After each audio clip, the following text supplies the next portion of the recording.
intaa kadib jaarku nusuus badan oo qur-aan oo iطlaaqisaa soo aroortay in jaarka loo samafalo waljaari di lqurba waljaari ljunubi wالصaaxibi biاljamb. ilaahay subxaanaه wa tacaala markuu tilmaamaya ilaahay keligii in la caabudo, waalidka loo ixsaan falo, saa la yeelo saa la yeelo,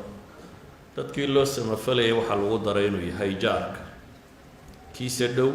iyo kiisa durugsan mid walba in loo samafalo. marka ama shaqada jaar ha kugula noqdo ama guriga jaar ha kugula noqdo, meeshuu doono jaar ha kugula noqdee jaarka in loo dadaalo. waxaanaynu wada garanaynaa xadiidkii saxiixeynka ku yaallay uu nebigu leeyay calayhi salaatu wasalaam, jibriil kama zuulin inuu igala dardaarmo jaarka arrinkiisa ilaa yaan is idhi war male waaba la isdhaxli doonaa.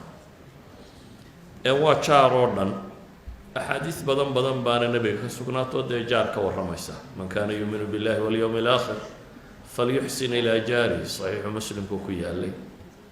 ama khayru ljiiraani cinda allahi khayruhum lijaari, adab almufrad sheekh alalbani saxiixiyey. ama min sacaadati lmar aljaaru saalix buu nebigu ku tilmaamayey, adab almufrad sheekh alalbani saxiix ku tilmaamayo. nusuustu waa tiro badantay jaar ka warramaysa, si caama uga warramaysa. marka ay timaaddo jaarka gaalka ah, wuxuu xaq leeyay xuquuq ah inaan la dulminin af iyo adin iyo carab iyo il iyo maal iyo midnaba lagu dulminin. wuxuu xaq u leeyahay waxyaabo badan oo diinta ay ka warramayso. maadaama waktigu uu yaryahay waxaan tilmaami doonaa xusnul jaarka ama jaar wanaagsanida waxaa ka mida kow, waxa ugu weyne aada hayso aada diin inaad gaadhsiiso. oo dee yahuuddii lala dagaalamayay markaa dagaalku uu socday buu nebigu wuxuu ku yidhi dagaalkii khaybar markuu cali ciidamada madax uga dhigay, lan yahdiya allahu bika rajula waaxida, hal qof. dadku nebigu kala dardaarmaya waa yahuudi muxaarab ah, yahuudi kula dagaalansan, ayuu nebigu wuxuu leeyahay hal mida in alla kuu hanuuniyo ayaa waxay kaaga khayr badan tahay geel cascas. dee yahuudiga kula jaarkaan kula dagaalamayn xaalkiisu markaa muxuu noqonayaa? haddii yahuudigii dagaalamaya caynkaa la leeyahay kaan jaarkaaga ah xaalkiisu muxuu noqonayaa? waxaan leenahay asliyan qofka muslimka ahi waa qofkaasi khayrka qaybinaya. waxuu jaarku aada u samayn kartaa inaad sadaqa siiso hadduu faqiir yihi, maaha zakadii, zakada muslimkuunbaa la siiyaa, laakiin sadaqada mutlaqa ah waa la siin karaa. oo ilahi waa ka qur-aan ku tilmaamaya wayuطcimuuna aطacaama calaa xubihi miskiina wayatiima waasiira. dadkii wanaagsanaa markii la tilmaamayay waxaa la yidhi cunay siiyaana way quudiyaan. yaa la quudinaya? iyagoo cunada weliba jecel, waxaan aada uga go-in isagoo ah ay waxay siinayaan baa la yidhi wayuطcimuuna aطacaama calaa xubihi miskiin iyo yatiim iyo asiir baa la yidhi. asiirka ay aada u ka warramaysaa waa maxay? waa gaal muxaarib oo lasoo qabtay. ma aha asiir muslim oo meel sii joogay ma jiro. oo nebigu calayhi salaatu wasalaam sidan dee iminka dadka inta la qabto xabsiga la dhigo xabsiguu dadka ku xidhi jiray ma jiro. asiirka laga warramaya waxa weeyaan gaal dagaal la yskaga hor yimi oo dabeetana laga itaal batay oo la qabtay.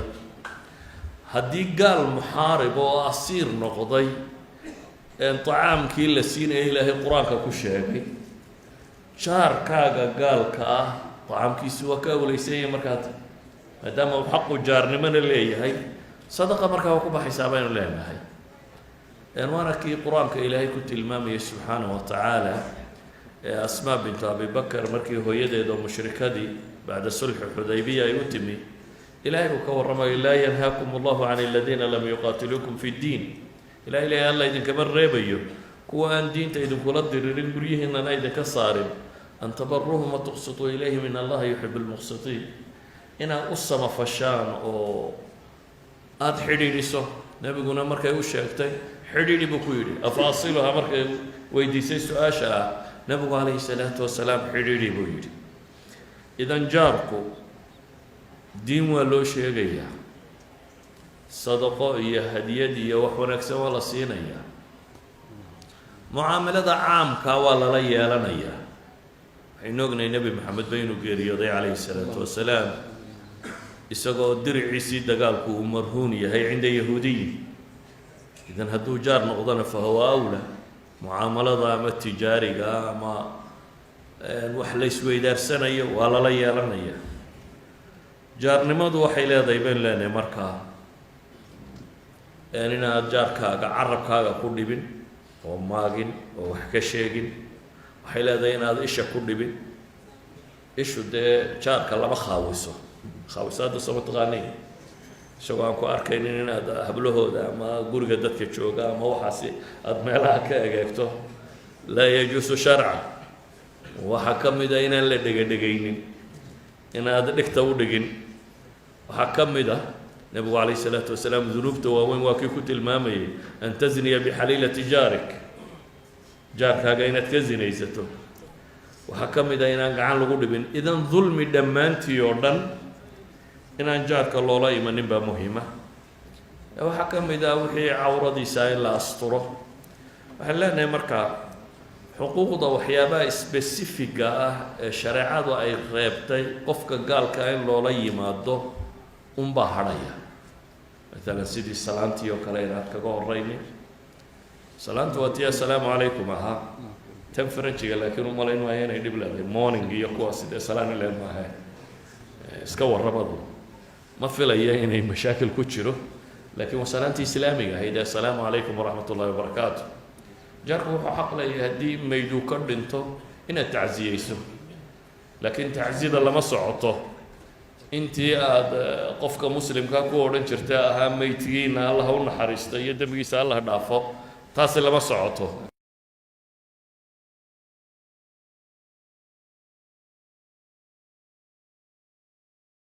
dhib maaha jaarkaaga waad u ducayn kartaa laakiin hidaayo iyo waxyaabaha dunawiga haddaad ugu ducayso dhibi kuma jirto oo nabigu calayhi salaatu wasalaam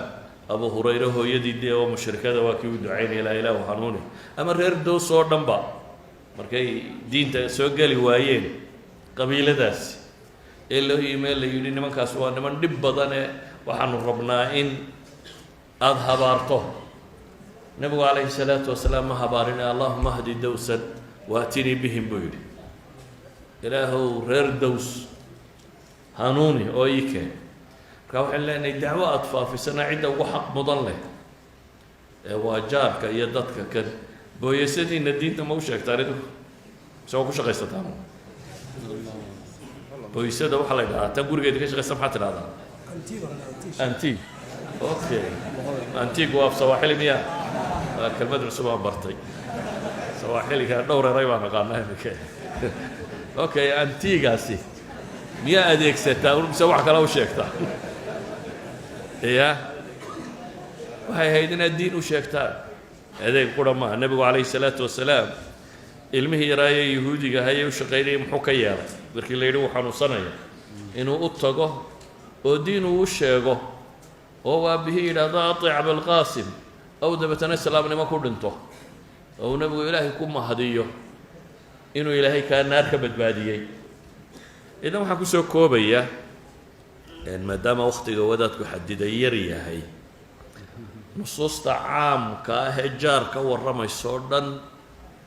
waxyaabaha yar ee nusuusta sharciga reebtay mooyaane jaarku uu soo gelaya sawaan kaana kaafiran aw musliman midku doonaba ha ahaadee xuquuqdaasi dheeraadka ee gaalka kaa fogna aanu lahaynna wuu kugu leeyahay ee ah xusnuljawaar dhammaantii waxaan ku gebagabaynayaa waxaad safiir ka tahay dadka muslimiinta ah dadku qalbigaaga waxa ku jira ma oga laakiin dhaqankaagay ama ku islaamayaan ama ku didayaan dadka saad ula dhaqanto ayama islaamnimada ku soo jiidaysa ama didinaysa idan jaarkaaga haddii aanad dhibin nabigu calayhi salaatu wasalaam wuxuu yihi jannada ma galo qofka aanu ka nabadgelin jaarkiisu bawaa'iqdiisa xadiidkii muslim qofka aan wallahi laa yu'minu wallahi laa yu'min xadiidkii kale bukhaari waa kee bay yidhaahdeen ilaahay rasuulkiisii oo kaasi jabiye waa ka aanu jaarkiisu dhibtiisa ka nabadgelin buu yidhi idan waxaan leenahay jaarku ama gaal ha ahaada ama muslim ha ahaadee dhibtaada horta waynu ka nabadgalaa oo dulmu nnaas ma bannaana khaaliqi innaasa bikhuluqin xasana halkan baynoo taallaa hadduu jaarnimo markaa helayna xuquuqdii jaarnimada ee dheeraadka ahaa ee uu samafalka ahaa buu leeyahay